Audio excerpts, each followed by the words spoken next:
Oke, Assalamualaikum warahmatullahi wabarakatuh. Nama saya Zakaria Afif, 151 1650.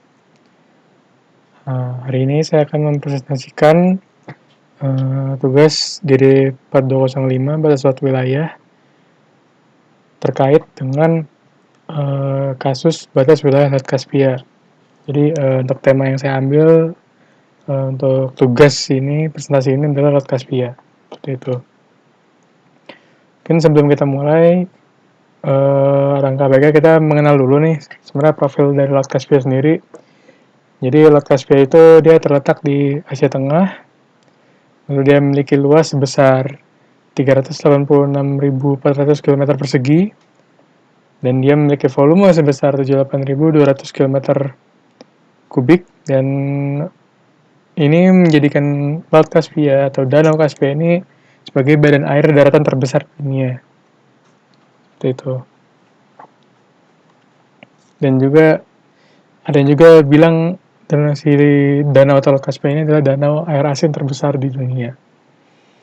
Jadi badan air ini dibatasi oleh 5 negara, nanti akan kita bahas negaranya apa saja. Dan yang menarik lagi adalah si Laut Kaspia ini terletak 26,5 meter di bawah muka air laut normal dari laut dan samudra lain. Nah, ntar hal ini akan berkaitan di penentuan apakah si Laut Kaspia ini danau atau laut, nanti akan kita bahas juga. Jadi ini peta dari Laut Kaspia. Jadi dia dibatasi oleh 5 negara. Jadi di sini ada Rusia di bagian utara, lalu di bagian timur laut di sini ada Kazakhstan, di bagian timur di sini ada Turkmenistan, bagian selatan ada Iran, dan di bagian barat ada Azerbaijan. Jadi dibatasi oleh 5 negara danau ini. Dan mengapa kasus batas wilayah dari Laut Kaspia ini sangat penting? Karena Laut Kaspia ini mengandung 2 sumber daya yang sangat strategis dan sangat strategis. Yang pertama ada minyak bumi, di mana terdapat kurang lebih 50 juta barel minyak bumi yang tersedia di Laut Kaspia yang sudah tereksplorasi. Kira-kira cadangannya sekian. Lalu di Danau Kaspia ini juga merupakan salah satu sumber kaviar. Jadi kaviar itu dia adalah semacam telur ikan ya, ikan sturgeon. Jadi dia salah satu bahan seafood yang sangat mahal, dan 80-90% sumber kaviar di dunia ini adanya di Laut Kaspia ini, makanya dia cukup penting. Dan juga dampak dari kedua eksploitasi dari sumber daya ini, minyak bumi dan perikanan, ini juga menyebabkan adanya masalah-masalah lingkungan yang diakibatkan oleh eksploitasinya, sehingga sangat penting nih sebenarnya untuk mengetahui hak siapa untuk mengeksploitasi sumber daya apa, seperti itu. Karena nantinya akan nyambung juga sama manajemen polusi dan manajemen lingkungan dan sebagainya. Seperti itu. Lalu sejarahnya, jadi Laut Kaspia ini mengapa di masyarakat yang lebih terkenal sebagai Laut Kaspia. Jadi karena ini sejak dari dulu, sejak zaman bahkan sejak zaman Yunani kuno itu, Laut Kaspia ini sudah dianggap sebagai laut. Mengapa? Karena memang luasannya yang sangat luas ya. Jadi dia areanya sangat luas, dan hal ini menyebabkan orang-orang yang tinggal di zaman dulu itu menganggap bahwa si Laut Kaspia ini merupakan batas dari daratannya, sehingga dianggapnya sebagai laut lepas. Karena memang dari dulu itu kita belum ada citra satelit, belum ada Google Maps, belum ada pesawat, jadi menganggap si danau ini nggak tahu nih bentuknya sebenarnya tuh dia dikelilingi oleh daratan seperti itu. Jadi dulu orang-orang Persia menyebutnya ini Laut Mazandaran. Lalu orang Turkik tuh orang-orang yang menghuni Kazakhstan, lalu Turkmenistan itu menyebutnya itu Laut Khazar, dan orang Yunani kuno menyebutnya Laut Ikarnian seperti itu.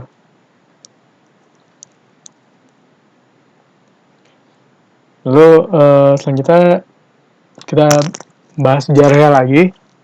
Jadi di Laut Kaspia ini dulu dalam perkembangannya pertama kali itu ada dua negara yang sebenarnya yang bersinggungan batasnya, atau yang memang ada baru ada namanya perjanjian batas itu antara Persia atau Iran dengan Kekaisaran Rusia waktu itu. Tapi di sini saya langsung di satu waktu Kekaisaran Rusia itu runtuh dan akhirnya digantikan oleh Republik Sosialis Uni Soviet. Nah, makanya di sini yang saya angkat sejarahnya itu antara ada perjanjian batas antara Iran dan Uni Soviet. Jadi tahun 1935 dan 1940 itu ada perundingan dan ada perjanjian. Di mana di sini kalau kita lihat di perjanjian tahun 1940 dinyatakan bahwa terdapat ada hak eksklusif dari perairan pesisir itu hingga 10 mil laut. Jadi 10 mil laut dari batas Uni Soviet dan 10 mil laut dari batas Iran itu eksklusif untuk perikanan, dan di sisa dari 10 mil batas Iran dan Uni Soviet itu menjadi satu pertanyaan sebenarnya, di mana di 10 mil itu hanya menyatakan pemanfaatan dari sumber daya perikanan. Tapi di sini belum menyatakan adanya hak-hak atau kedaulatan terkait dengan sumber daya minyak bumi atau sumber daya yang ada di bawah permukaan laut.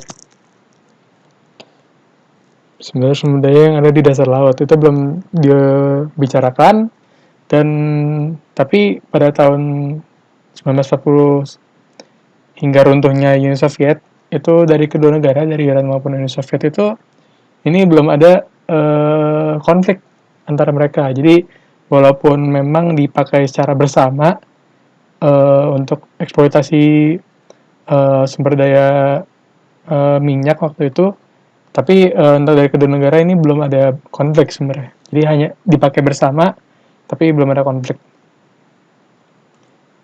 Nah, lalu muncul ketika Uni Soviet runtuh di tahun 1991, Uni Soviet itu pecah menjadi, di sini dia menjadi Uni Soviet itu pecah jadi beberapa negara, dan yang menghuni di sekitaran Danau Kaspia ini pecah menjadi Rusia, Azerbaijan, Kazakhstan, dan Turkmenistan. Jadi dia pecah jadi 4 negara.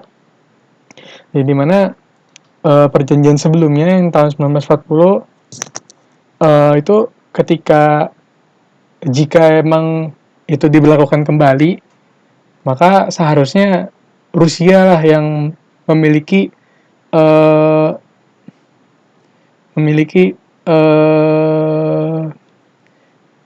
sisa dari Uni Soviet seperti itu, karena Rusia ini merupakan penerus dari Uni Soviet.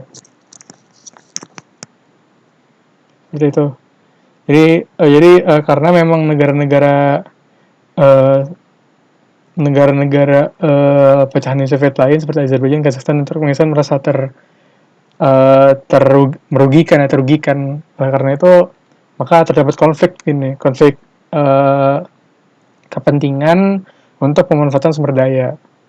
Jadi negara-negara pecahan Soviet yang lain tidak setuju jika Rusia lah yang memegang semua hasil kekayaan yang dimiliki oleh Soviet dulunya, seperti itu. Nah, di sini mulai terjadi konflik. Nah, di sini permasalahannya mulai. Jadi badan air Kaspia ini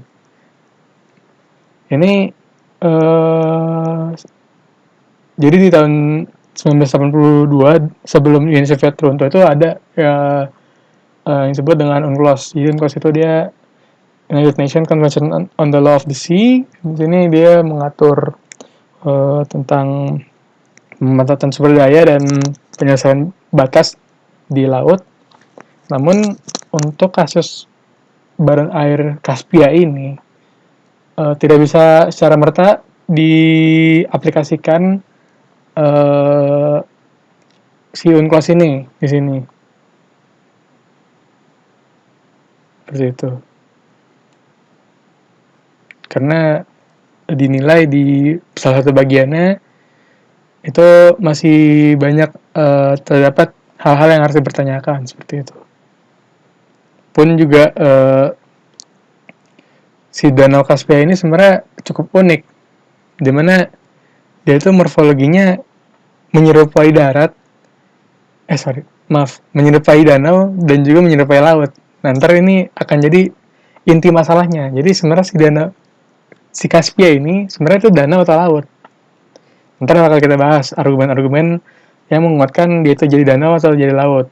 Tapi inti masalahnya ada ini. Jadi Kaspia ini danau atau laut. Seperti itu. Nah, jadi implikasinya apa ketika Kaspia sebagai danau atau Kaspia sebagai laut? Yang pertama, ketika Kaspia itu sebagai laut, maka nantinya batas-batas wilayah dari kewenangan dari negara-negara ini, negara-negara littoral, saya sebutnya littoral, negara-negara yang mengelilingi Kaspia ini, maka nantinya akan terbagi berdasarkan zona ekonomi eksklusifnya dan dibagi ekuidistan, jadi sama jarak dari garis pantainya. Nah, nanti dari sini kalau kita lihat dari gambar yang sudah ada, ini yang sangat diuntungkan adalah Kazakhstan ya. Jadi karena dia garis pantai paling besar, maka dia memiliki luasan yang paling besar seperti itu. Ini kalau kita pakai UNCLOS. Jadi ini pakai ZTE. Dan nantinya pertampalan ZTE-nya ntar diselesaikan dengan menggunakan prinsip sama jarak atau ekuidistan. Selanjutnya ketika Kaspia sebagai danau, maka yang akan dilakukan adalah nantinya pembagian masing-masing negara itu mendapatkan 15 mil laut untuk eksplorasi kedaulatan penuh dari eksplorasi mineral, dan 10 mil lautnya setelah 15 mil laut ini untuk perikanan. Jadi ini kedaulatan penuhnya hanya 25 mil laut lautan penuhnya, sedangkan di area sisanya ini akan menjadi area pemakaian bersama seperti itu. Nanti ini akan kita bahas juga di akhir ya. Nah, lalu sebenarnya apakah konflik ini sudah selesai atau belum? Jadi semenjak 1991 hingga sekarang itu kira-kira sudah 2 dekade, itu baru-baru ini resolusinya itu muncul. Jadi resolusi muncul baru 2 dekade. Jadi ada yang namanya Convention on the Legal Status of the Caspian Sea. Ini dicanangkan tahun 2018. Di mana cukup unik sebenarnya, karena memang status legal dari Laut Kaspia ini itu sebenarnya tidak menjawab dari pertanyaan awal ya, bahwa sebenarnya Kaspia ini laut atau danau. Jadi jawaban yang digunakan adalah Kaspia ini bukan laut dan bukan danau. Jadi cukup unik sebenarnya. Jadi treatmentnya tuh khusus, beda dengan yang tadi saya sudah jelaskan. Jadi statementnya itu jadi uh,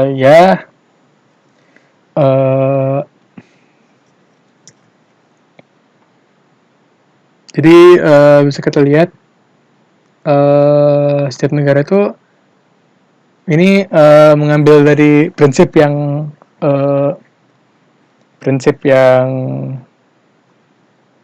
uh, danau tadi yang danau Kaspia sebagai danau, bahwa disetujui bahwa tiap negara itu memiliki kedaulatan untuk kedaulatan penuh di 15 mil laut dan kedaulatan khusus untuk perikanan tambahan 10 mil laut lagi gitu selanjutnya. Dan nantinya daerah-daerah sisanya ini akan dipakai secara bersama. Nanti akan saya jelaskan juga bersama, ya ini secara bersama, dan untuk secara bersama, tapi itu hanya untuk sumber daya perikanan dan navigasi. Sedangkan untuk sumber daya mineral itu nantinya akan dilakukan perundingan lebih lanjut. Jadi untuk daerah yang sisa dari 15 mil laut dan 10 mil laut ini, dia 25 mil laut ini sisanya dia belum ditentukan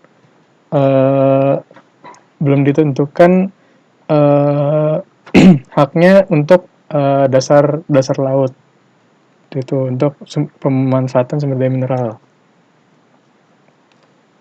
Nah, selanjutnya ini adalah penjelasan lebih lanjut deskripsi dari Convention on the Legal Status of the Caspian Sea 2018. Jadi ini artikel pertamanya.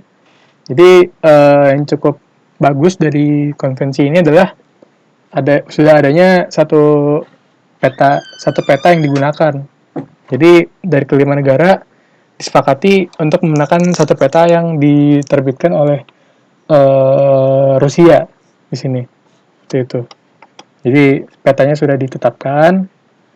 Jadi untuk harusnya untuk permasalahan seperti datum yang beda atau penarikan yang tidak sesuai dan sebagainya, itu sebenarnya harusnya sudah tidak ada lagi ya permasalahan geografis seperti itu, kartografik seperti itu. Jadi peta sudah jadi satu semuanya. Lalu di sini yang tadi wilayah sisanya yang berwarna abu-abu tua ini disebutnya Common Maritime Space. Jadi water area located outside the outer limits of the fishery zones and open for use by all parties. Jadi dia bisa digunakan oleh semua pihak secara bersama, terkecuali untuk pemanfaatan sumber daya alam. Nah, di sini kita lanjut ya. Jadi jadi pembagian area dari si Laut Kaspia ini dibagi jadi internal water, territorial water, fishery zone, dan common maritime space. Jadi untuk laut teritorialnya itu tidak melebihi 15 mil laut. Jadi yang tadi yang kedaulatan penuh untuk sumber daya mineral itu disebutnya teritorial. Jadi berbeda dengan UNCLOS yang 12 mil laut, di sini 15 mil laut. Dan lalu nah ini di artikel 8 disebutkan bahwa untuk pembagian dari seabed atau dasar laut itu sebenarnya masih harus didiskusikan lagi, harus dirundingkan lagi untuk aktivitasnya dari negara-negara yang memang berlawanan atau sejajar ya gitu. Jadi ini belum ditentukan untuk pemanfaatan sumber daya mineral. Nah, selanjutnya untuk pembangunan pulau buatan, lalu infrastruktur lepas pantai, ini juga sebenarnya diatur juga, itu diperbolehkan, dan lalu diperbolehkan juga untuk membuat zona aman, safety zones, yang radiusnya itu 500 meter, seperti itu. Dimana nantinya si safety zone ini, negara-negara yang mencanangkan safety zone ini, ya dia bertanggung jawab atas keselamatan pelayaran dari safety zone itu. Lalu selanjutnya di sini di artikel 5 ini ada ini tadi sudah.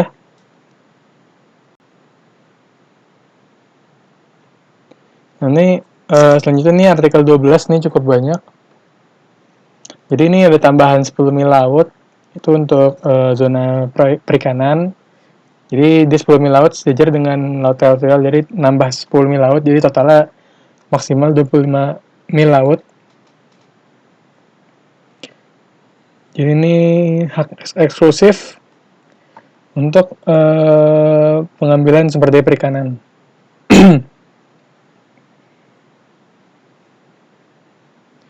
Nah, nantinya untuk masing-masing negara itu bakal ada, ya tadi kan ada salah satu permasalahan adalah adanya, ya karena sumber daya perikanan itu cukup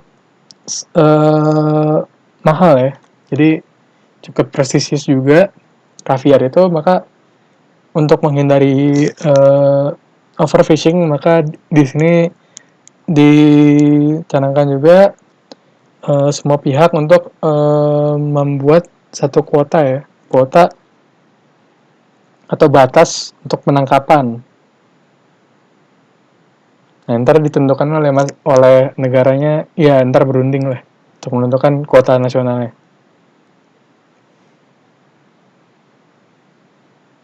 Nah, intinya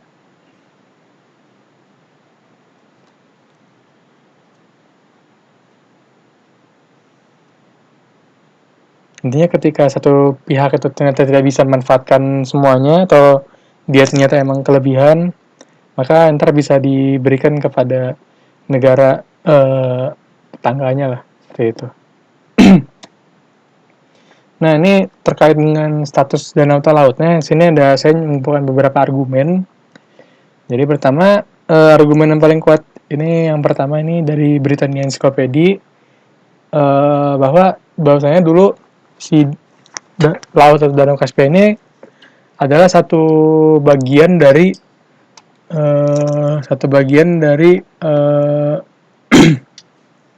satu lautan yang lebih besar lagi.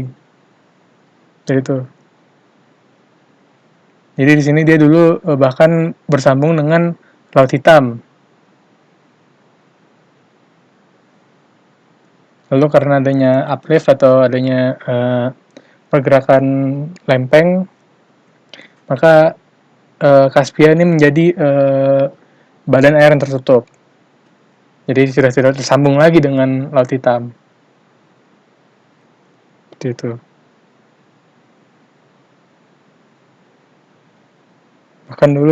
Bahkan sempat nyambung dengan Laut Baren, di mana itu jauh di timur ya. Seperti itu. Dan di sini juga ini menguatkan ya. Kalau argumen yang pertama itu dia menguatkan statusnya sebagai laut. Jadi karena memang dulunya laut ya, sekarang ya laut juga ya, nggak mungkin dari laut jadi danau, kan lucu gitu ya. Makanya di sini ya karena emang kandungan batuannya juga, ya laut kan kandungan dasarnya itu berarti dia ada kerak samudranya gitu kan. Ya ini dengan adanya bukti ini menguatkan bahwa ya karena emang sedimen, misalnya karena emang batuannya itu dia kerak samudra, ya berarti dia dulunya laut gitu. Ini argumen yang pertama. Lalu argumen yang kedua, dia menguatkan bahwa Kaspia ini sebagai danau. Mengapa? Karena tadi adanya uplift ini, maka si Laut Kaspia ini sebenarnya tidak tersambung secara langsung kepada lautan lepas. Jadi dia itu tersambung sama laut-laut yang lain, laut Azov, laut Hitam itu melalui satu kanal. Jadi kanal-kanal buatan manusia dan adanya sungai Volga nih, ini yang natural ya. Jadi dia itu sebenarnya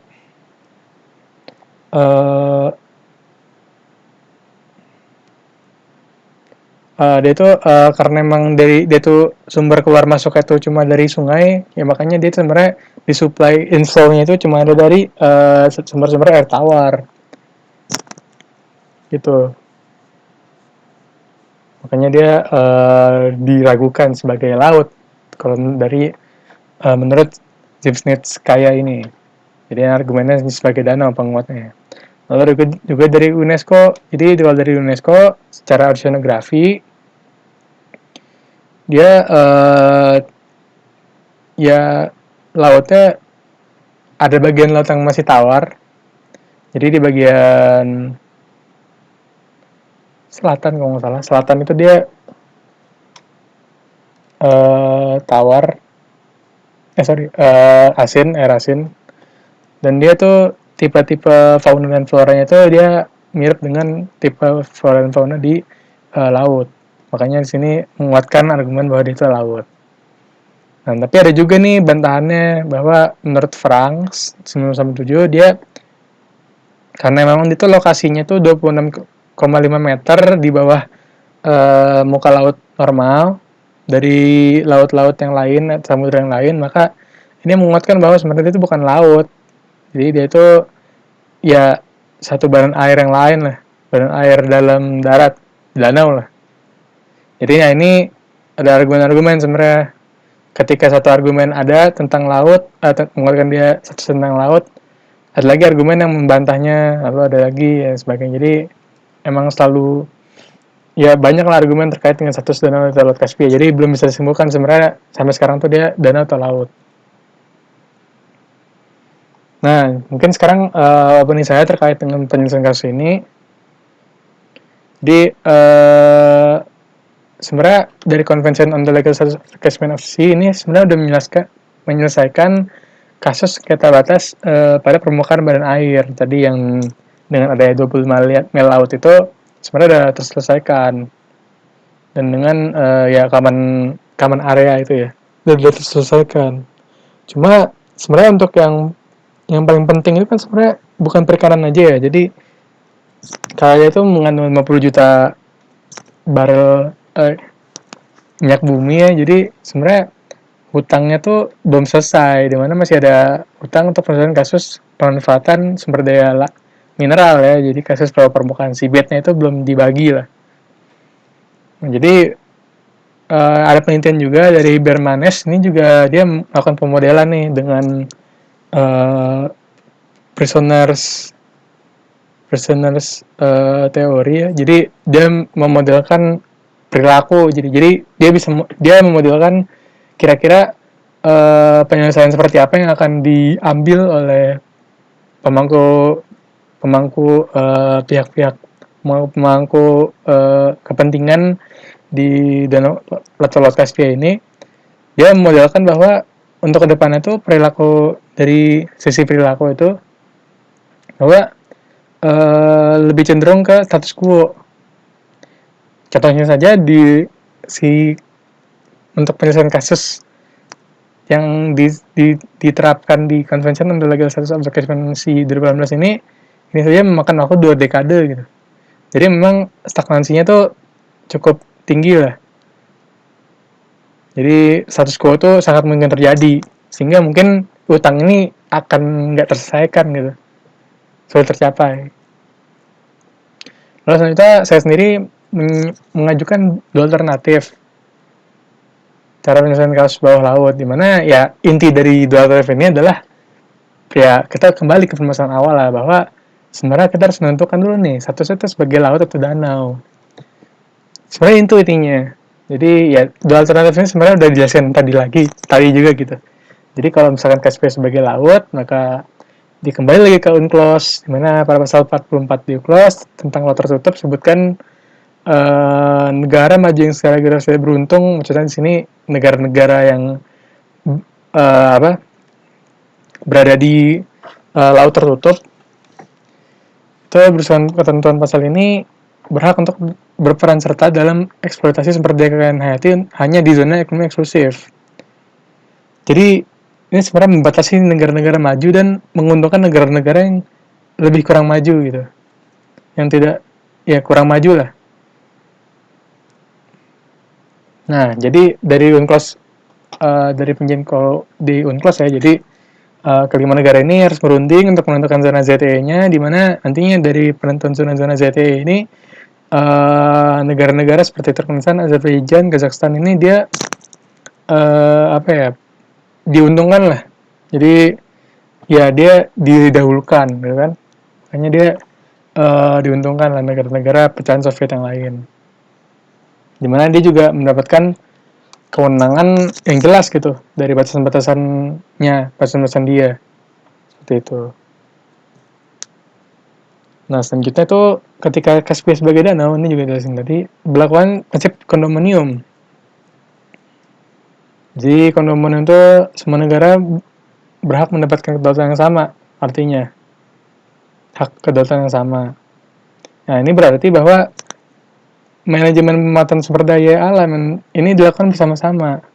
Sebenarnya untuk konsep yang kondominium ini sudah dilakukan nih sebenarnya di convention ya convention the legal status of the Constituency 2018. Tapi untuk yang tadi yang common sense tadi sebenarnya ya konsepnya sama kayak kondominium ini kan.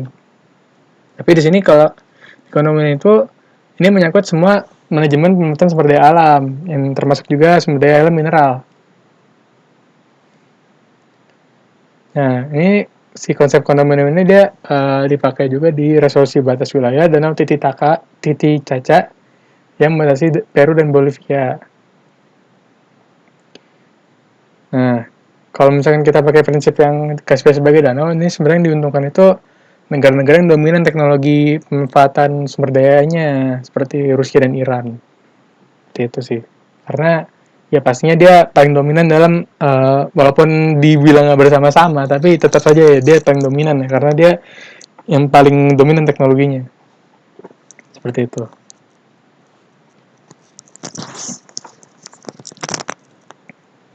Seperti itu. Jadi, ya ada plus minus lah.